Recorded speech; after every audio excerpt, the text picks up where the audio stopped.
कमला जी रुद्राक्ष को पाखी का सच बताने लगती है। रुद्राक्ष भी बड़े ही ध्यान से उन्हें सुन रहा था।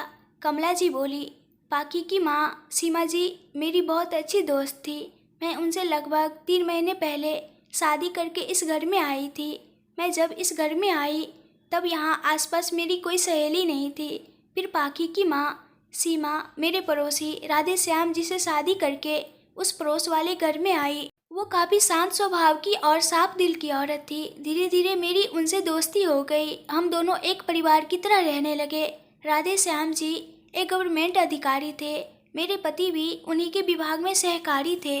वो दोनों भी काफ़ी अच्छे दोस्त थे। राधे श्याम जी के एक बड़े भाई भी थे, जयंत भाई साहब। वो भी काफ़ी अच्छे इंसान थे। उनकी बीवी मोहिनी दीदी भी काफ़ी समझदार और अच्छी औरत थी। उनका बेटा मोहन भी काफ़ी अच्छा था। वो सभी एक साथ संयुक्त परिवार में रहते थे। फिर मैंने काव्या को जन्म दिया और सीमा ने उसके ठीक 2 महीने बाद पाखी को जन्म दिया। हम दोनों सहेलियाँ काफ़ी खुश थी कि हमारे घर लक्ष्मी आई है।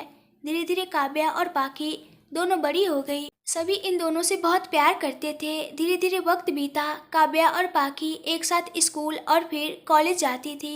लगभग 9 साल पहले हम सब मोहन की शादी करवाकर मीना को इस घर में ले आए। मीना के व्यवहार पहले तो काफ़ी अच्छा था। फिर जैसे जैसे वक्त बीता हम सबको ये एहसास होने लगा कि वो एक नंबर की लालची औरत है। फिर उसने खुशी को जन्म दिया। धीरे धीरे वक्त बीतता गया। सभी खुशी के इस दुनिया में आ जाने से बहुत खुश थे। सबसे ज़्यादा तो हमारी पाखी। उसे तो जैसे खेलने के लिए एक खिलौना मिल गया था। वो हमेशा खुशी को अपने सीने से लगा कर रखती थी और आज भी वो ऐसी ही है।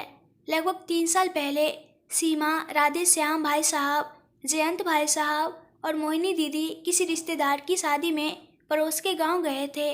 मोहन को ऑफिस का कुछ काम था इसलिए वो नहीं जा पाया था और बाकी के कॉलेज के लास्ट साल की परीक्षा चल रही थी इसलिए उसे भी यहीं रुकना पड़ा। मीना खुशी के कारण नहीं जा सकती थी। फिर रात को अचानक फ़ोन आया कि उन चारों की कार को किसी ट्रक ने कुचल दिया है। उस दिन से सभी की जिंदगी एक अंधियारे में चली गई, खासकर पाखी की। रुद्राक्ष बड़े ध्यान से कमला जी की बातें सुन रहा था। तभी कमला जी उसे देखते हुए बोली, आप जानते हैं पहले पाखी काफ़ी चुलबुली थी। हमेशा बोलते रहना तो जैसे उसकी आदत बन चुकी थी। कभी इसे तो कभी उसे परेशान करती रहती थी। लेकिन जब से भाई साहब और सीमा इस दुनिया से गए हैं मेरी बच्ची तो जैसे हंसना ही भूल गई है। हमेशा सभी को खुश रखना उसकी आदत थी। उसके माँ पापा की जान बसती थी उसमें। वो भी अपने माँ पापा और ताऊ जी ताई जी से बहुत प्यार करती थी। 3 साल पहले जब उन चारों की मृत्यु हो गई तब से पाखी के लिए मोहन और मीना का रवैया बिल्कुल बदल गया है। पहले मोहन पाखी से बहुत प्यार करता था। वो उसे कभी किसी चीज़ की कमी नहीं होने देता था। लेकिन चारों के जाने के बाद मीना ने मोहन के कानों में पाखी के खिलाफ जहर घोलना शुरू कर दिया, जिससे मोहन पाखी से रूखा सा व्यवहार करने लगा। अब तो वो उससे बात भी नहीं करता, लेकिन वो बेचारी कुछ नहीं कहती। मीना भी उसके साथ नौकरों जैसा व्यवहार करती है। सारे सारे दिन उससे घर का काम करवाना, खुशी को भी वही संभालती है। राधे श्याम भाई साहब ने पाखी के नाम पर बहुत सारी एफडी और सेविंग्स करवा रखी है, जिसके पेपर अभी भी पाखी के पास ही है। मीना और मोहन की नज़र उन्हीं पर है। पड़ोस वाले इस घर में भी पाखी की भागीदारी थी, जिसे वो लोग धोखे से अपने नाम कर चुके हैं। मेरी तो अब बस भगवान से यही प्रार्थना है कि कोई तो मेरी बच्ची की ज़िंदगी में ऐसा आए जो उसे फिर से वही हंसता मुस्कुराता सा इंसान बना दे। मुझे आपकी आंखों में उसके लिए प्यार दिखा है। कमला जी रुद्राक्ष के सामने अपने हाथ जोड़ते हुए, प्लीज़ बेटा मेरी बच्ची को इस नरक से बाहर निकाल दो। प्लीज़ उसे यहाँ से ले जाओ। रुद्राक्ष उनके हाथ पकड़कर, प्लीज़ आंटी आप शांत हो जाइए। मैं आपको भरोसा दिलाता हूँ कि मैं पाखी को इस नरक से बाहर निकाल कर रहूँगा और उसे इतना प्यार दूँगा कि वो फिर से पहले जैसी बन जाएगी। काव्या रुद्राक्ष से बोली, आपसे एक बात पूछे? रुद्राक्ष मुस्कुराते हुए, जी। तो काव्या बोली, क्या आप सच में पाखी से प्यार करते हैं? रुद्राक्ष मुस्कुराते हुए बोला, अब मैं आपको यकीन कैसे दिलाऊं? पर कोई नहीं, मैं अभी मोहन के पास जाकर उससे पाखी का हाथ मांगूंगा। काव्या तिरछी मुस्कुराई, आपको लगता है कि वो लोग इतनी आसानी से पाखी की शादी आपसे होने देंगे? रुद्राक्ष हैरानी से, क्या मतलब? काव्या बोली, उन्होंने पहले ही पाकी का रिश्ता मिस्टर मल्होत्रा के उस बिगड़े बेटे राहुल के साथ तय कर दिया है। रुद्राक्ष हैरानी से, पर वो तो, काव्या नम आंखों से बोली, जानती हूँ कि वो रोज कपड़ों की तरह लड़कियां बदलता है। लगभग 3 महीने पहले उसने पाकी को देखा था, तब उसने पाकी को प्रपोज किया। पाकी ने उसे साफ शब्दों में इनकार कर दिया था, लेकिन वो भाई साहब तो आखिर राहुल मल्होत्रा निकले। अपना रिजेक्शन कैसे बर्दाश्त कर सकता था, इसलिए उसने पाकी के बारे में सब पता लगवाया और फिर अपने बाप मिस्टर मल्होत्रा के साथ पाकी के घर पहुंच गया रिश्ता लेकर। पहले तो मोहन ने ना नुकुर किया, लेकिन जब उन लोगों ने इन्हें पैसे का लालच दिया तो ये लोग बड़ी जल्दी मान गए। रुद्राक्ष बेचैनी से बोला, और पाकी वो क्या चाहती है? काव्या बड़ी आंखों से बोली, उस बेचारी से कौन पूछे। बिना पूछे ही उन दोनों ने पाकी का रिश्ता उस रईसजादे से तय कर दिया। जब उसका मन पाकी से भर जाएगा तब चला जाएगा कहीं और मुँह मारने, और वो बेचारी आखिर कहाँ जाएगी? उसे भी घुट घुट कर उस कमीने के साथ रहना पड़ेगा। काव्या रोते हुए रुद्राक्ष से बोली, प्लीज़ सर, मेरी फ्रेंड को इस सब का शिकार होने से बचा लीजिए। वो अभी नादान है, उसे इन सब की पहचान नहीं है। वो तो उन पापियों को ही अपना परिवार मानती है जिन्होंने उसे सिर्फ पैसों के लिए उसे अपने पास रखा है, जो बस उसका इस्तेमाल कर रहे हैं। रुद्राक्ष कुछ सोचते हुए, मेरे पास एक आइडिया है जिससे हम पाकी की शादी रोक सकते हैं और उसे उन पापियों के जाल से भी बाहर निकाल सकते हैं। लेकिन आप दोनों को इसमें मेरा साथ देना होगा, कमला जी और काव्या एक साथ बोली। क्या?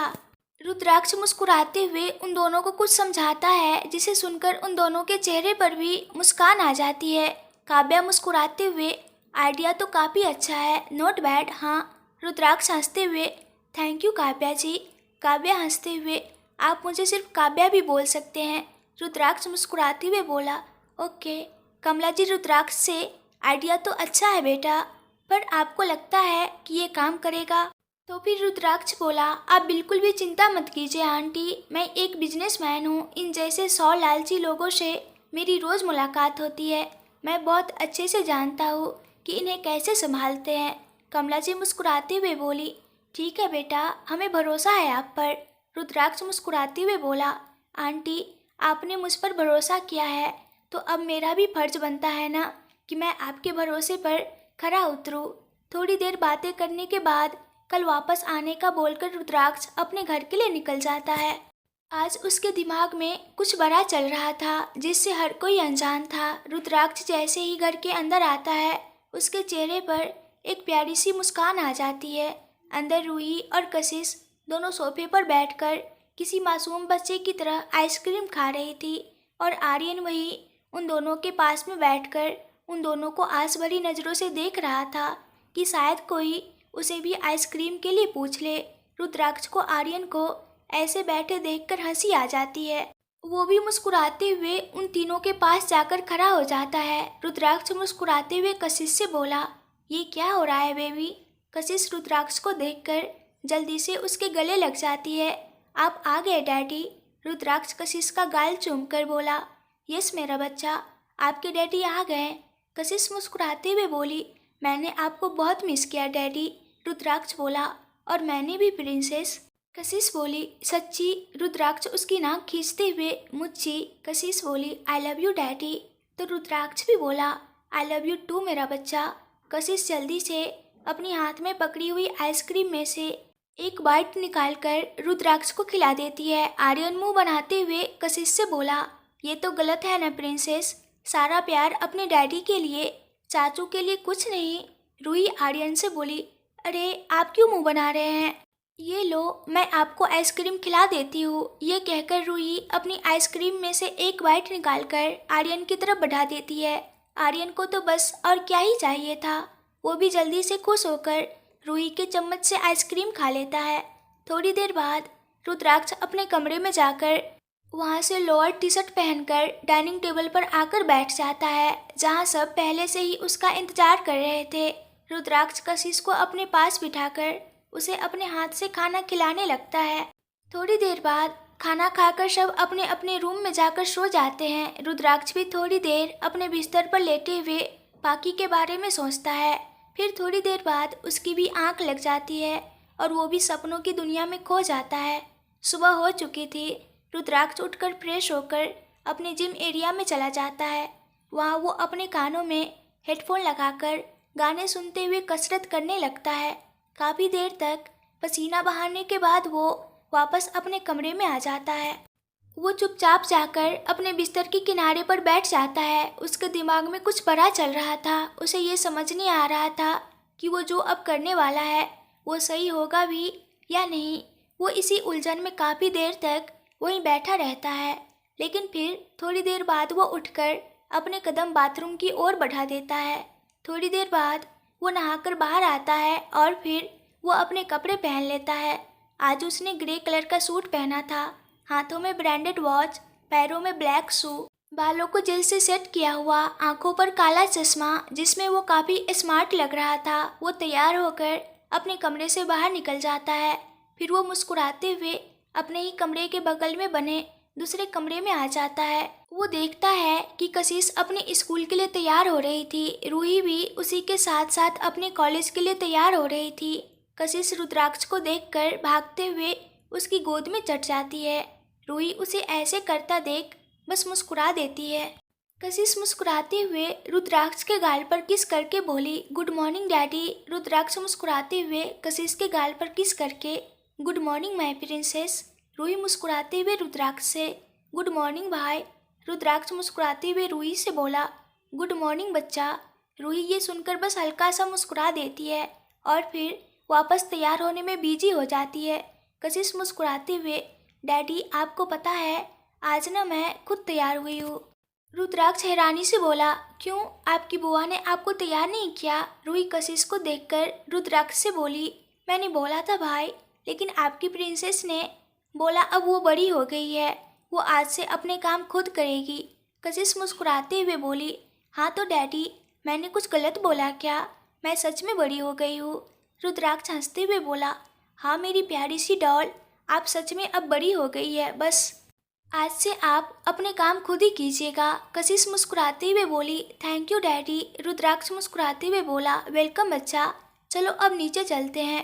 रूही मुस्कुराते हुए, चलिए भाई। कशिश रुद्राक्ष के गाल खींचते हुए बोली, चलिए डैडी। फिर वो तीनों हंसते हुए नीचे आ जाते हैं, जहाँ आर्यन पहले से बैठकर उन सभी का इंतजार कर रहा था। दरअसल आर्यन के पापा रुद्राक्ष के पापा के बचपन के दोस्त थे और उन दोनों की माँ भी एक दूसरे की बहुत अच्छी दोस्त थी। रुद्राक्ष के माँ पापा की मौत के बाद आर्यन के मम्मी और पापा यूएस चले गए थे। उन्होंने आर्यन और रुद्राक्ष से भी अपने साथ चलने के लिए कहा था, लेकिन वो दोनों यहीं रहकर अपना खुद का कुछ काम करना चाहते थे। इसलिए आर्यन भी रुद्राक्ष के घर में उसी के साथ रहता था।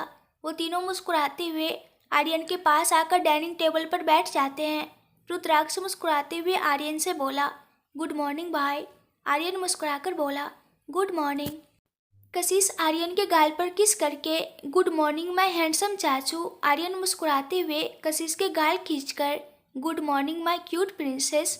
रूही हल्का सा मुस्कुराकर, गुड मॉर्निंग। आर्यन बड़ी सी मुस्कान देकर, गुड मॉर्निंग। रुद्राक्ष कुछ सोचते हुए आर्यन से बोला, भाई आज ऑफिस तो संभाल लेना, मुझे किसी ज़रूरी काम से बाहर जाना है। आर्यन रुद्राक्ष से बोला, कहाँ, कुछ ज़रूरी काम है क्या? रुद्राक्ष उसे देखते हुए बोला, है कुछ ज़रूरी काम तो प्लीज़ आज संभाल लेना। आर्यन बोला, ठीक है संभाल लूँगा, अब खुश। रुद्राक्ष मुस्कुराते हुए बोला, हाँ। कशिश मुस्कुराते हुए बोली, वैसे डैडी आप कहाँ जा रहे हैं? रुद्राक्ष मुस्कुराते हुए बोला, डैडी को कुछ काम है प्रिंसेस, डैडी शाम तक आ जाएंगे, ओके। कशिश मुस्कुराते हुए बोली, ओके डैडी। रूही रुद्राक्ष से मुस्कुराते हुए, भाई क्या आप मुझे कॉलेज छोड़ देंगे प्लीज़? कशिश बीच में कूदते हुए बोली, और मुझे स्कूल। रुद्राक्ष उन दोनों को देखकर, लेकिन मैं किसी एक को ही छोड़ सकता हूँ, क्योंकि तुम दोनों का कॉलेज और स्कूल अपोजिट डायरेक्शन में है। अगर मैंने पहले रूही को कॉलेज छोड़ा तो कशिश की स्कूल के लिए देर हो जाएगी, और अगर मैंने पहले कशिश को स्कूल छोड़ा तो रूही की कॉलेज में देर हो जाएगी। रूही उठते हुए बोली, रहने दीजिए भाई, आप इस दादी अम्मा को ही स्कूल छोड़ दीजिए, मैं किसी और तरीके से चली जाऊंगी। आर्यन रूही से बोला, मैं ऑफिस उसी साइड से जाऊंगा, अगर तुम्हें कोई प्रॉब्लम ना हो तो मैं तुम्हें कॉलेज छोड़ सकता हूँ। रूही कुछ बोलती उससे पहले ही रुद्राक्ष बोल पड़ता है, हाँ रूही तुम आर्यन के साथ चली जाओ, वो तुम्हें छोड़ देगा। रूही हिचकिचाते हुए लेकिन भाई आप क्यों इन्हें खामखा तकलीफ दे रहे हैं? मैं चली जाऊंगी। आर्यन उसे देखते हुए बोला, मुझे कोई प्रॉब्लम नहीं है रूही, और वैसे भी मैं उसी रास्ते से ऑफिस जा रहा हूँ, तो तुम्हें कॉलेज छोड़ने में मुझे कोई तकलीफ नहीं होगी, डोंट वरी। रुद्राक्ष मुस्कुराते हुए रूही से बोला, हाँ रूही, आर्यन बिल्कुल ठीक बोल रहा है, तुम उसी के साथ जाओ। रूही धीरे से बोली, ठीक है भाई। रुद्राक्ष उठते हुए रूही से बोला, ठीक है बाय बच्चा, अपना ख्याल रखना और ध्यान लगाकर पढ़ना, समझे? रूही मुस्कुराते हुए उसके गले लगकर बोली, जी भाई समझ गई। रुद्राक्ष आर्यन से बोला, मेरी बहन को सही से कॉलेज छोड़ना, समझा? आर्यन मुस्कुराते हुए बोला, बिल्कुल हुजूर। कशिश ये सुनकर खिलखिलाकर हंस देती है। उसे देखकर सभी के होठों पर अपने आप ही मुस्कुराहट आ जाती है। रुद्राक्ष मुस्कुराते हुए कशिश को अपनी गोद में उठा लेता है और उसका स्कूल बैग अपने कंधे पर लटका लेता है। रुद्राक्ष मुस्कुराते हुए कशिश से बोला, चले प्रिंसेस। कशिश मुस्कुराते हुए रुद्राक्ष के गले में हाथ डालकर, यस डैडी। रूही मुस्कुराते हुए कशिश से, bye bye doll, I love you. Kashish मुस्कुराते हुए रूही से बोली, लव यू टू बुआ, बाय। आर्यन मुस्कुराते हुए कशिश से बोला, बाय प्रिंसेस, लव यू। कशिश भी आर्यन से बोली, बाय चाचू, लव यू टू। रुद्राक्ष मुस्कुराते हुए कशिश को उठाए घर से बाहर निकल जाता है। वो कशिश को ड्राइविंग सीट के पास वाली सीट पर बिठा देता है। कशिश भी मुस्कुराते हुए वहाँ पर बैठ जाती है। रुद्राक्ष भी जल्दी से आकर ड्राइविंग सीट पर बैठ जाता है और कशिश से कहता है, चले प्रिंसेस। कशिश चिल्लाकर बोली, यस डैडी। रुद्राक्ष मुस्कुराते हुए गाड़ी आगे बढ़ा देता है। थोड़ी ही देर बाद रुद्राक्ष अपनी गाड़ी को एक हाई स्कूल के बाहर लाकर रोक देता है। वो मुस्कुराते हुए गाड़ी से बाहर निकलकर कशिश को अपनी गोद में उठा लेता है। वो जल्दी से कशिश के गाल पर एक किस करके अपना गाल उसके आगे कर देता है, जिस पर कशिश अपने नन्हे नन्हे गुलाबी होठों से एक प्यारी सी किस कर देती है। कशिश के किस करते ही रुद्राक्ष के चेहरे पर एक बड़ी सी मुस्कान आ जाती है।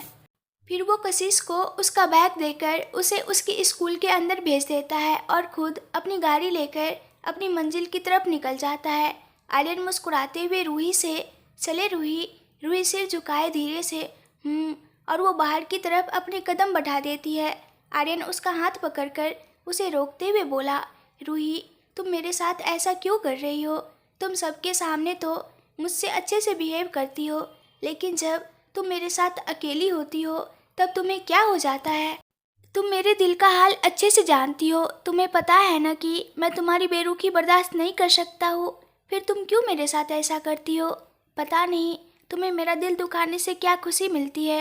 ये कहते हुए आर्यन का गला रूंध जाता है। उसकी आंखों से आंसू गिरने लगते हैं। रूही बस सिर झुकाए उसकी सारी बातें सुन रही थी।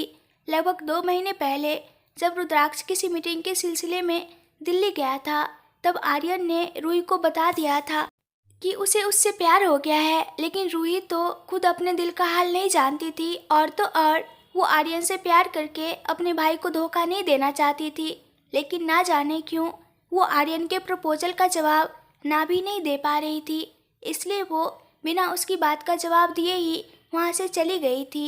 रूही आर्यन की जवाब सुनकर समझ चुकी थी कि वो रो रहा है। ना जाने क्यों रूही से आर्यन के आंसू बर्दाश्त नहीं हो रहे थे। उसकी आंखों से भी अपने आप आंसू गिरने लग जाते हैं, लेकिन वो अपना सिर झुकाए खड़ी थी, इसलिए आर्यन उसके आंसू देख नहीं पाता। रूही उसके आंसू पोंछना चाहती थी, लेकिन उसके हाथ उसका साथ नहीं दे रहे थे। जब काफ़ी देर तक रूही कुछ नहीं कहती तो आर्यन थक हार कर जल्दी से अपने आंसू साफ करके उसका हाथ छोड़कर कहता है, बाहर आ जाओ, कॉलेज के लिए लेट हो रहा है। वो बिना रूही की बात सुने जल्दी से बाहर निकल जाता है।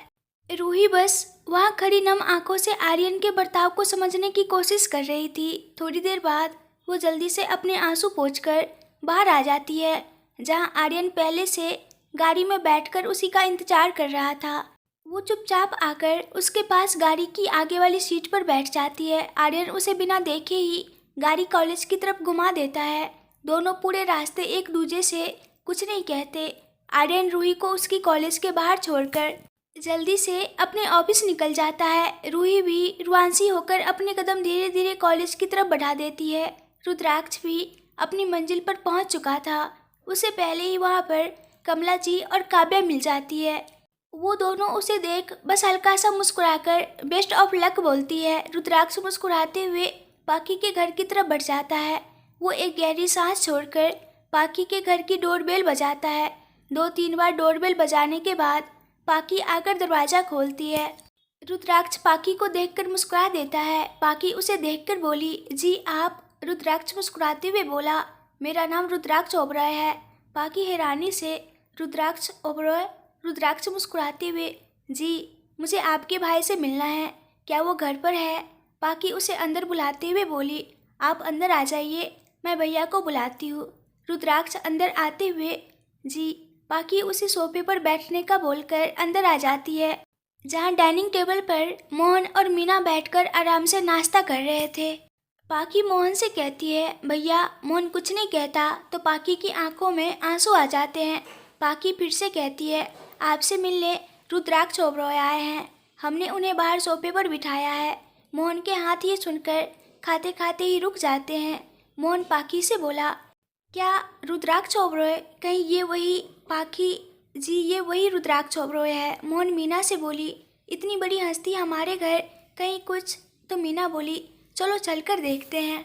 मोहन और मीना दोनों जल्दी से बाहर आ जाते हैं, जहाँ रुद्राक्ष पहले से बैठकर उन दोनों का इंतजार कर रहा था। मोहन चापलूसी करते हुए, अरे रुद्राक्ष जी, आप यहाँ? हमें बुला लिया होता। रुद्राक्ष झूठ मूठ का मुस्कुराते हुए बोला, जी वो दरअसल आपसे कुछ काम था, इसलिए यहाँ आया था। मोहन उसके पास बैठते हुए बोला, जी कहिए ना, मैं आपकी क्या सेवा कर सकता हूँ? रुद्राक्ष एक नज़र पाकी को देखता है। मोहन समझ जाता है कि रुद्राक्ष पाकी के सामने बात नहीं कर सकता, इसलिए वो पाकी से कहता है, पाकी जा, रुद्राक्ष जी के लिए चाय नाश्ते का इंतजाम कर। पाकी जी कहकर किचन में चली जाती है। मोहन रुद्राक्ष से कहता है, जी अब कहिए, हम आपकी कैसे सेवा कर सकते हैं? रुद्राक्ष बोला, देखिए मिस्टर मोहन, आप तो जानते हैं कि मैं एक बिजनेसमैन हूँ, मुझे घुमा फिरा कर बातें करनी नहीं आती, इसलिए मैं सीधे पॉइंट पर आता हूँ। मुझे आपकी बहन से प्यार हो गया है, मैं उससे शादी करना चाहता हूँ। मोहन उठते हुए बोला, क्या? ये आप क्या बोल रहे हैं? ऐसा नहीं हो सकता, हमारी बहन कोई सौदा करने के लिए नहीं है। रुद्राक्ष तिरछा मुस्कुराते हुए, ओह रियली, ये बात आप किसे समझा रहे हैं, खुद को या मुझे? मोहन कुछ नहीं कह पाता तो रुद्राक्ष हंसते हुए कहता है, मैं सब कुछ बहुत अच्छे से जानता हूँ कि तुम जैसा घटिया इंसान क्या कर सकता है। बस कुछ पैसों के लिए तुम उस मासूम लड़की की बलि चढ़ाना चाहते हो, ये बात जानते हुए भी कि वो राहुल मल्होत्रा एक नंबर का घटिया इंसान है, फिर भी तुम लोग उससे पाकी की शादी करवाना चाहते हो। लेकिन एक बात याद रखना कि मेरा नाम भी रुद्राक्ष ओबरॉय है, मैं क्या क्या कर सकता हूँ ये तुम अच्छे से जानते हो, मुझे तुम्हें बताने की ज़रूरत नहीं है। मोहन कुछ नहीं कहता तो रुद्राक्ष उसे वापस अपनी जगह पर बिठाते हुए कहता है, अरे बैठिए साले साहब। ठीक है, तुम जो चाहते हो वो मैं तुम्हें देने के लिए तैयार हूँ, लेकिन मेरी एक शर्त है। मीना बीच में बोलते हुए, कैसी शर्त? रुद्राक्ष बोला, ये बात पाकी को पता नहीं चलनी चाहिए। मैं तुम्हें मिस्टर मल्होत्रा से डबल पैसे देने के लिए तैयार हूँ, लेकिन मैं चाहता हूँ कि ये शादी कल ही हो। मोहन बोला, लेकिन कल कैसे? रुद्राक्ष बोला, डोंट वरी, मैं कल सुबह 10 बजे पाकी को यहाँ लेने पहुँच जाऊँगा, तुम उसे तैयार रखना। मैं कल ही उससे कोर्ट में शादी करूँगा। मोहन बोला, ठीक है, लेकिन इस बात की क्या गारंटी है कि आप हमें पैसे देंगे? रुद्राक्ष अपने गुस्से को दबाकर अपनी जेब से एक कागज़ निकालकर सामने रखी टेबल पर रख देता है। ये कॉन्ट्रैक्ट है, इसे अच्छे से पढ़ लो। इसमें साफ साफ शब्दों में लिखा है कि मेरी और पाकी की शादी होते ही तुम्हारे अकाउंट में 50 लाख रुपए आ जाएंगे, लेकिन मेरी और पाकी की शादी होने के साथ ही तुम्हारे उससे सारे रिश्ते खत्म हो जाएंगे। उसके बाद ना तो तुम लोग उससे मिलोगे और ना ही उस पर अपना कोई अधिकार जताओगे। तो मोहन बोला, लेकिन मीना उसकी बात बीच में काटकर, हमें मंजूर है, आप कल सुबह आ जाइएगा, हम उसे तैयार करके रखेंगे। मीना मोहन से बोली, साइन कर दो। मोहन मीना की बात मानकर उस पर साइन कर देता है। रुद्राक्ष उठते हुए उस कॉन्ट्रैक्ट को वापस अपनी जेब में रख देता है और बोलता है, यही आपके लिए बेहतर है। पाकी अपने हाथ में नाश्ता और चाय लाते हुए रुद्राक्ष से बोली, चाय? रुद्राक्ष मुस्कुराते हुए बोला, आज नहीं, फिर कभी, आज मुझे देर हो रही है, आप आज ये चाय अपने भाई भाभी को पिला लीजिए। पाकी उसे हैरान होकर देखती रहती है।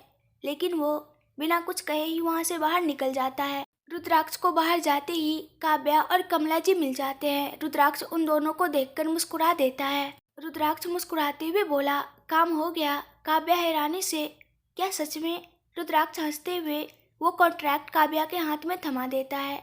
काव्या उस कॉन्ट्रैक्ट को देखकर मुस्कुरा देती है। साथ ही वो कॉन्ट्रैक्ट कमला जी को दिखाती है, जिसे देखकर वो भी काफ़ी खुश होती है। रुद्राक्ष कमला जी के पाँव छूकर बोला, थैंक यू आंटी, आपकी वजह से मुझे मेरा प्यार मिल रहा है। फिर वो उन दोनों को कल आने का बोलकर वहाँ से निकल जाता है। अगर आप लोगों को ये कहानी पसंद आ रही है और आगे के पार्ट्स भी देखने हैं तो प्लीज़ ढेर सारे कमेंट्स करके बताइए और चैनल को सब्सक्राइब ज़रूर कर दीजिएगा। Thank you.